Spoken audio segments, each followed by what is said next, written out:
यहाँ पे सर्वाधिक जो घातक कौन से सांप पाए जाते हैं? कामन करैत। कॉमन करें हाँ, सबसे ज़्यादा मृत्यु का कारण कामन करैत है। तो कौन कौन से सांप बेसिकली होते हैं जो सबसे जहरीले पाए जाते हैं अपने इलाके में? सबसे जहरीले 4 ही सांप का नाम मतलब सामने हैं जी। और सभी जगह पाए जाते हैं। किंग कोबरा में और जो इंडियन कोबरा है उसमें क्या डिफरेंस होता है बेसिकली? अगर हम डिफरेंस बोलें कि एक जहरीला सांप करैत हो गया, हाँ। अजगर हो गया, जी, तो इन दोनों में से ज़्यादा खतरनाक रेस्क्यू किसका होता है? वो का लिजर्ड हम्म, जिसको छिपकली प्रजाति का उसका मतलब बड़ा रूप देख के, बड़ा पैर देख के, बड़ा शरीर देख के उसको आज भी भारत में लोग बहुत ही विष खोपड़ा के नाम से जाना जाता है, कहते हैं।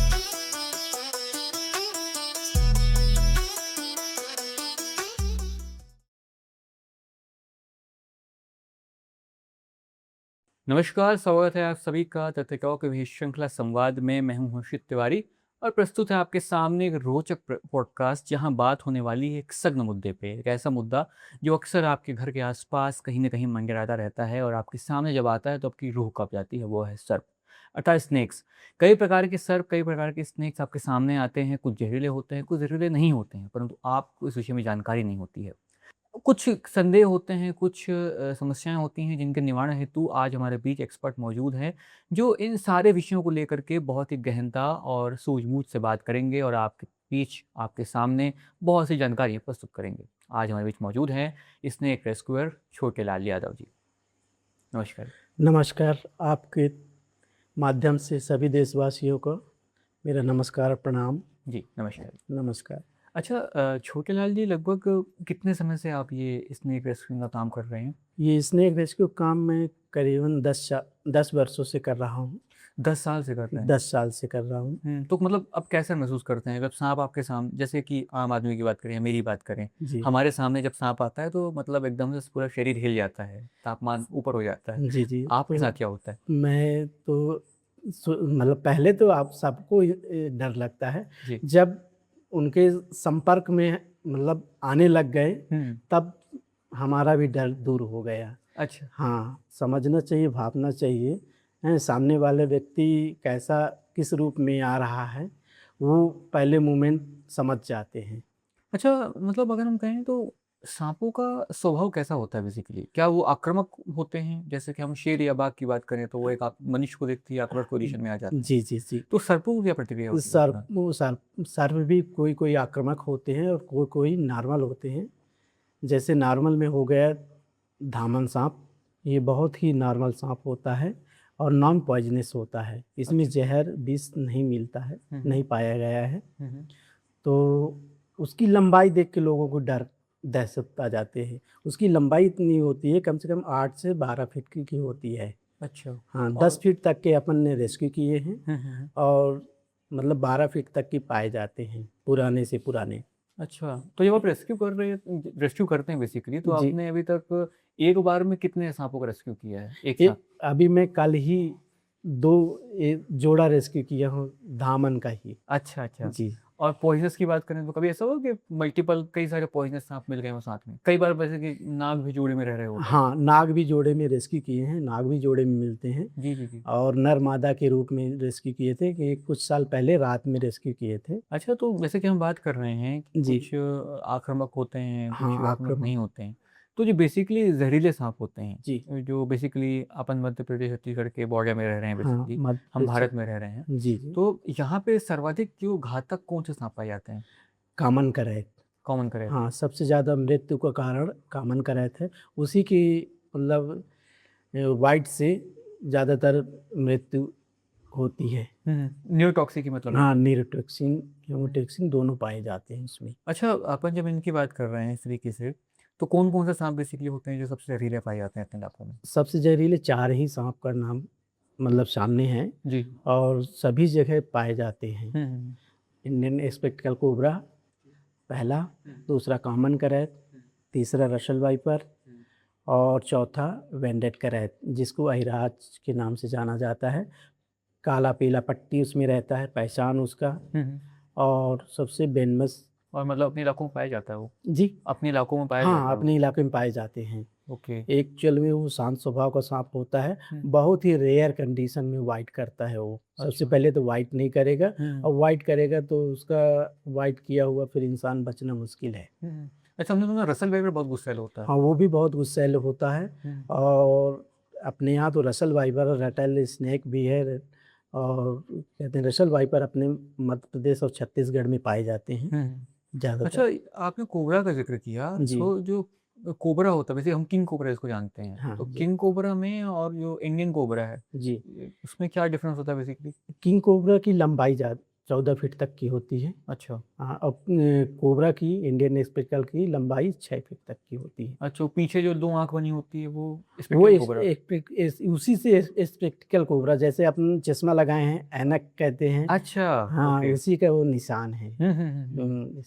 स्पेक्टिकल में चश्मे के आकार की जो होती है उसको इंडियन स्पेक्टिकल कोबरा बोलते हैं। अच्छा, अच्छा। अच्छा, कई और लोग अब तो नाजा नाजा नाग, भारतीय नाग हम्म। अपने गांव देहात की भाषा में बोलते हैं। अच्छा, अच्छा। तो जी। अपने यहाँ जैसे कि नाग की पूजा भी होती है, नाग पंचमी होती है, जी उसमें पूजा बिल्कुल, होती है। नागपंचमी के दिन वो आस्था है सभी का, बहुत वर्षों पुराने से चला आ रहा है। नागपंचमी के दिन नाग को दूध पिलाया जाता है, लेकिन वास्तविकता ये है कि नाग सांप कभी दूध नहीं पीता है। अच्छा, जी। तो मतलब एक तरीके से मिथ है कि सांप जो नाग है वो हाँ, दूध पीता है। हाँ, वो मिथ्या है। लोग परेशान रहते हैं कि नाग को हाँ, दूध पिलाएंगे। दूध पिलाना है नाग पंचमी के दिन। अभी आने वाले समय में नाग पंचमी आएगा अगस्त के महीने में, तो लोग बाग लेके दूध गांव देहात में अपने घर खेत बाड़ी के पीछे शंकर मंदिर बनाए हैं, उसके सामने रख देते हैं कि नाग आएगा और दूध पिएगा। ऐसा कुछ नहीं है। अच्छा, जी। ओके।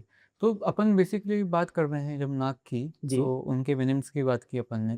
आप रेस्क्यू भी करते हैं, जी। तो आपके सामने रेस्क्यू करने के सबसे कौन से सांप के केसेस आते हैं? सबसे तो कौन से सांप रेस्क्यू करते हैं आप? सबसे ज़्यादा वैसे अपने मतलब अनूपपुर जिले में क्या कहते हैं, असड़िया, जिसको धामन रेड स्नेक बोलते हैं, जी। उसका रेस्क्यू ज़्यादा आता है, क्योंकि ये किसानों का क्षेत्र है। यहाँ पर्याप्त मात्रा में किसान हैं, और किसानों के यहाँ चूहा आते हैं। और रेड स्नेक इसीलिए बोला जाता है कि वो असड़िया सांप जो है, रेड स्नेक इसलिए बोलते हैं, वो सबसे ज़्यादा चूहों को शिकार करता है। अच्छा। चूहों के अलावा वो उसका ज़्यादा सबसे प्रिय भोजन चूहा है। अच्छा, जी। तो क्या वो जहरीला होता है नहीं रेड नहीं, नॉन पॉइजनस होता है, उसमें जहर विष नहीं मिलता है, नहीं अच्छा। पाया गया है। ओके। अच्छा, सबसे ज़्यादा पॉइजनस की बात करें, सबसे ज़्यादा जहरीला कौन सा सांप रेस्क्यू करते हैं आप? अपन कॉमन करें कॉमन करें सबसे जिसको, जहरीला जैसे? हाँ, सबसे जहरीला, और सबसे ज़्यादा मृत्यु दर उसी से बढ़ता है, बढ़ा है स्नेक बाइट में। अच्छा, जी। ओके। अच्छा, सांपों के अलावा अगर हम बात करें, अभी सांप में ही अपनी एक प्रजाति आती है अजगर, हाँ, तो हम अजगर की बात करते हैं, अजगर का भी रेस्क्यू होता है, आपने उनका भी रेस्क्यू किया हुआ है? बिल्कुल किए हैं रस अजगर का, और अंग्रेजी में उसको रॉक पाइथन बोलते हैं, अपने गांव देहात में अजगर ही बोला जाता है। अच्छा, अच्छा। जी। तो अगर हम डिफरेंस बोलें कि एक जहरीला सांप करैत हो गया और हाँ। अजगर हो गया, जी। तो इन दोनों में से ज़्यादा खतरनाक रेस्क्यू किसका होता है? अच्छा, खतरनाक रेस्क्यू तो अजगर का ही होता है, क्योंकि वो भारी होता है, बड़ा होता है, वजनी होता है। हाँ। मतलब अकेले आदमी रेस्क्यू करना बहुत मुश्किल है उसके लिए, या कर हाँ, कर लेते हैं अकेले? नहीं, जो वो एक्सपर्ट हैं, जो ये मतलब कर लेते हैं वो कर लेते हैं, और जिनका हैबिट हो जाता है वो कर लेते हैं, और जिनका हैबिट नहीं हो रहता है वो नहीं कर पाते हैं। अच्छा, हाँ, बहुत मतलब डिफिकल्ट है उसका। डिफ़िकल्ट होता है। और उसका डिफ़िकल्ट होने का कारण ये है कि उसका शरीर और जकड़न, और एक बार इंसान को जकड़ लिया तो फिर बड़ी मुश्किल से छोड़ता है वो। अच्छा, हाँ, ऐसा। अच्छा, अपने यहाँ पे इन चीज़ों को लेके अंधविश्वास भी बहुत आता है। बिल्कुल अंधविश्वास हैं। हम्म, अभी उम, आगे मैं चल के बताऊँगा हम्म, कि हमारे मतलब भारत में ऐसी-ऐसी जगह हैं कि इस चीज़ का नाम ही नहीं लेते हैं। मैं जैसे आपका एक वो रहा जी, जैसे लोग बाग कहते हैं डोरा छू दिया। आज तक हमारे मतलब भारत में ऐसे अभी बहुत से मतलब देहात क्षेत्र, गाँव, जो साँप का नाम नहीं लेते हैं। साँप का नाम नहीं लेंगे, जो अगर किसी को मतलब काटा है तो गाँव में यही बोलेंगे उसको डोरा छू दिया है।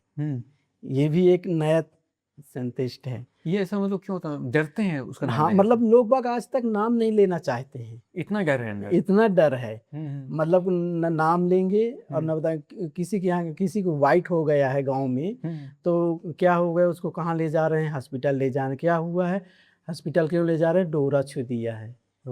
आज भी मतलब सांप का नाम नहीं लेते हैं लोग। हाँ, तो उसका मतलब देहात में आज भी उसको कहते हैं डोरा छुदिया। इतना खौफ है। हाँ, इतना खौफ है। अच्छा अच्छा, लोगों के ऐसा होता है कि सांप के काटने के बाद लोग तंत्र मंत्र कराने लगते हैं। जी जी जी, सबसे ज़्यादा मतलब कमियां तो हमारे अभी आज भी अंधविश्वास है। पहले तो झाड़ फूंक में जाएंगे, झाड़ फूंक करवाएंगे, इसके बाद लास्ट स्टेज में हॉस्पिटल पहुंचेंगे। हम्म, हैं, आज भी तंत्र मंत्र जड़ी बूटी के दौर चल रहा है। उसमें लोग बाग ज़्यादातर पहले झड़ा लो, जाओ गुनिया के ओझा के पास पहुंच जाओ, उससे थोड़ा बात कर लो, देख लो, कहीं झाड़ दे ठीक हो जाए, हॉस्पिटल ना जाना पड़े, जल्दी। तो इसके चक्कर में लोग बाग पहले झाड़ फूंक के चक्कर में पड़ जाते हैं और हॉस्पिटल पहुंचने में लेट लतीफ़ी कर देते हैं। उसी के कारण से डेथ हो जाती है लोगों का। अच्छा, इसमें एक और चीज़ आती है कि आपके सामने कभी ऐसा हुआ कि किसी ने मतलब तंत्र मंत्र झाड़ फूक की बात चालू कर दी हो? नहीं, अभी ऐसा मैं जब से मैं रेस्क्यू किया करना चालू किया हूँ तब से ऐसी बात नहीं आई है मेरे साथ। सुनने में आया है कि हॉस्पिटल में झाड़ने पहुंच गया है गुनिया ओझा, हॉस्पिटल तक में मतलब सुनने में आया है। सुना हूँ मैं दूसरे ज़िले में कि उस ज़िले में गुनिया ओझा झाड़ फूँक तंत्र मंत्र करने हॉस्पिटल में पहुंच गया है स्नेक बाइट के। अच्छा, ऐसा। अच्छा, ये और अपने रहते हैं कि जैसे कि नाग की बात की अपन ने, तो जी नाग जो होते हैं, नाग देवता की बात की अपन ने। जी जी तो जी। कोई ऐसा मतलब कभी रेस्क्यू कर रहा हो आपने, या किसी ने बोला हो मत पकड़ो नाग देवता हैं, ऐसा कुछ? एक जगह तो गए तो वापस कर दिए हमें हम्म, कि भैया वो घर का देवी देवता है, उसको ना मतलब रेस्क्यू करो, रहने दो, छोड़ दो, जाने दो। हम्म, दूसरे ने कॉल करके हमें बुलाया और दूसरा व्यक्ति बोल दिया कि भैया नहीं, घर का देवी देवता है, वो रहने दो, उसको खेत खलिहान में रहेगा। वाकई में खेत खलिहान में इनका रहना ज़रूरी है। हाँ। अच्छा, वो चूहे वगैरह हाँ, होंगे उनके। चूहे वगैरह को वो करते हैं। लेकिन अगर जहरीला है तब तो मनुष्यों के लिए भी खतरनाक है। तो जहरीला है तो उसके लिए एक से एक स्नेक रेस्क्यू हैं हम्म। पूरे भारत में, हर राज्य में, हर नहीं जगह, नहीं, हर जिले मैं में। उस लिहाज से नहीं, जैसे कि अपन का हाँ गांव का क्षेत्र है जहाँ बोल हाँ दे कि मत पकड़िए, हाँ नागराज हैं अपने, तो हाँ उनके घर के लिए खतरनाक हो गए ना वो। नागराज तो जहरीले होते हैं, हाँ। है ना, घर में ही रखना है उनको कि नहीं, घर के देवी देवता है। दिक्कत नहीं, तो वाली बात हो ये जाएगी। अंधविश्वास हम दूर करते हैं। अच्छा, समझाते हैं उनको। हाँ, समझाते हैं कि ये मतलब देवी देवता नहीं है, हम्म, ये भटक के रास्ता आपके घर पे आ गए हैं। हम्म, सिर्फ इनका भी भोजन रहता है चूहा। हम्म, चूहे की खुशबू से, चूहे की गंध से हम्म, ये आप हम लोगों के आपके घर में आ जाते हैं। हम्म। इसको हम सुरक्षित रेस्क्यू करके जंगल में स्वतंत्र विचरण के लिए छोड़ देते हैं। अच्छा, ऐसा होता है। जी अच्छा, अब ये तो सर्पों की बात हुई अपन की। जी सर। सर्पों के अलावा और भी मतलब क्या जीवों को रेस्क्यू करते हैं आप? किन प्रकार के जीवों को रेस्क्यू करते हैं आप? हो गया एक मतलब डॉग का रेस्क्यू आया था। हम्म, ये हमारे जतहरी के आगे एक खूंटा टोला है। हम्म, तो वो डॉग एक प्लास्टिक जार में हम्म, अंदर मुंह डाल दिया था, हम्म, डाल के वो फंस गया था। कई दिनों से वो परेशान था। हम्म, कोई व्यक्ति उसका मतलब जार को निकालने की कोशिश नहीं की है। तो फिर हमारे पास कॉल आया कि ये आप सर्च किए, गूगल किए। हम्म, गूगल करने में उनको हमारा नंबर मिला, हम्म, तो हमसे संपर्क किया कि भैया एक डॉग है जो कई दिनों से एक प्लास्टिक जार के अंदर मुंह डाल के उसका फंसा हुआ मुंह है। हम्म, तो डिफ़िकल्ट, बहुत ही डिफ़िकल्ट कुत्ता मतलब रेस्क्यू था उस दिन का, हम्म, कुत्ते का। हम्म, तो फिर हमने पहुँचे और देखे कि वाक़ई में फंसा था, एकदम सुस्त था, एकदम लस्त था। हम्म, इसके बाद उसका हम रेस्क्यू किए और उसका जार को काट के बाहर किए उसके गले से। अच्छा। फिर वो अपनी परिवेश में चला गया। अच्छा, कुत्ते की अतिरिक्त हम बात करें तो अपने यहाँ जो बड़े छिपकली होती है, मॉनिटर जी लिजार्ड हो गई, जैसे कि जी वो जी हो गया, त्रीच हो गया, जी। तो इनके केसेस भी आते हैं। हाँ, जी, बिल्कुल आते हैं। जब छोटा बच्चा दिखता है तो उसको तिरिच कह के ही हमको कॉल करते हैं कि भैया हमारे घर में तिरिच आ गया है, हम्म, उसका रेस्क्यू करते। हम्म, तो जैसे हम चाहते हैं ये वीडियो, फ़ोटो हमें अवेलेबल होता है, हम्म, तो हम उनको तुरंत बताते हैं कि ये तिरिच नहीं है, गो का लिजर्ड, हम्म, जिसको छिपकली प्रजाति का है, वो लिजर्ड गो है, हम्म, उसी का छोटा बच्चा है, हम्म, नॉन वेनमस होता है। हम्म। फिर जाके उसको रेस्क्यू करते हैं। अच्छा, लोग वेनिमस समझ के मार देते हैं। हाँ, बिल्कुल उसका बहुत केस होते हैं। हाँ, वो मतलब सबसे पहले तो मारने के लिए तैयार रहते हैं कि देखो कि मारो। हम्म, उसका मतलब बड़ा रूप देख के, बड़ा पैर देख के, बड़ा शरीर देख के हम्म, उसको आज भी भारत में लोग बहुत ही विष खोपड़ा के नाम से जाना जाता है, कहते हम्म, हैं विष खोपड़ा। हालांकि विष खोपड़ा होता नहीं है, मतलब नाम उसका दिया गया है, हम्म, लेकिन वो नॉन पॉइजनस है। अच्छा, और क्या बाइक करता है वो, मतलब काटता है हाँ, लोगों को? वाइट करेगा, हम्म, बिल्कुल वाइट करता है, हम्म। लेकिन नॉन पॉइजन। अच्छा, कौन कौन से मतलब पाए जाते हैं ये, मतलब जो छिपकली की बड़ी प्रजाति वो कहें अपन, तो कौन कौन सी मतलब अपने इलाकों में पाई जाती हैं जो घरों में घुस जाती हैं बेसिकली? घरों में बस यही दो चीज घुसते हैं। त्रिच हाँ, और गो। गो, वो अच्छा, एक ही है। अच्छा, एक ही मतलब छोटा आ गया त्रिच है, हाँ, बड़ा हो गया तो? छोटा है तो तिरिच कहेंगे लोग बाग गांव देहात में अपने, हम्म, और वही चीज जो बड़ा है तो बोलेंगे भैया गो घुसा है। अच्छा, जी। ऐसा होता है। अच्छा, अगर हम बात कर रहे हैं, हम सांपों की बात ही कर रहे थे अभी, तो जी। अगर सांप ने किसी को अगर बाइट किया, जी। तो उसके बाइट करने के बाद से अगर हम बात करें, तो क्या प्रोसेस होती है कि क्या आदमी को करना चाहिए उस जो समय? किसी को स्नेक बाइट हो गया है तो सबसे पहले जो पैर के हिस्से में काटा है, हम्म, तो जहाँ काटा उसकी थोड़ा सा ऊपर बेंड करना है अपन को, हम्म, बैंडेज करना है। बेंड करने के बाद 40 से 50 मिनट के अंदर डिस्ट्रिक्ट हॉस्पिटल में हम्म, पहुंचना है, हम्म, और उसको ढाढ़स देना है, हम्म, घबराने नहीं देना है, हम्म, उसका मतलब ज़्यादा दौड़ने नहीं देना है, बात नहीं करने देना है, हम्म, ब्लड प्रेशर उसको कंट्रोल रहे, हम्म। तो बचने के चांस रहते हैं। ज़्यादातर लोग बाग काटने से कम दहशत से लोग बाग मर जाते हैं। हाँ, डर के कारण अटैक आ जाते हैं। डर के कारण बहुत ज़्यादा मतलब डेथ हो जाती है। ओके, चलिए, एक अच्छी बातचीत थी अपन की, अच्छा जी। निष्कर्ष निकला इस चीज़ का। बहुत जी, बहुत धन्यवाद आपका। आपको भी बहुत बहुत धन्यवाद। जी। तो आप देख रहे थे तथ्य टॉक की विशेष श्रृंखला संवाद, जहां बात बहुत गहनता, बहुत रुचिकर हुई। ये जानकारी बिल्कुल आपके लिए बहुत आवश्यक होगी। ऐसे ही पॉडकास्ट में बने रहने के लिए देखते रहिए तथ्य टॉक्स। मैं हूँ अर्षित तिवारी।